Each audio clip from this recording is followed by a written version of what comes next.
जय भीम नमः बुद्धाय. स्वागत आहे सर्वांचं बहुजन डायरी दिनविशेषमध्ये.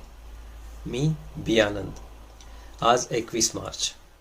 21 मार्च 1920 हा दिवस भारतीय सामाजिक क्रांतीसाठी महत्त्वाचा ठरला.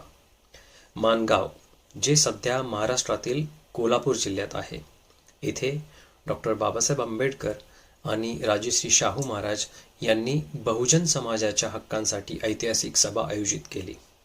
या सभेत शाहू महाराजांनी बाबासाहेबांना बहुजन समाजाचे दीपस्तंभ म्हणून गौरविले. त्यांनी बहुजन समाजाच्या शिक्षण, आर्थिक हक्क आणि सामाजिक न्यायासाठी संघटित होण्याचे आवाहन केले.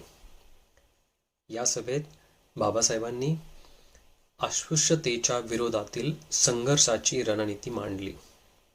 शैक्षणिक प्रगती आणि समानतेसाठी त्यांनी सखोल विचार मांडले. या सभेमुळे देशभर सामाजिक चळवळींना वेग आला. ही सभा सामाजिक न्याय आणि स्वाभिमानाचा पाया ठरली. जय भीम, जय शाहू. Take care.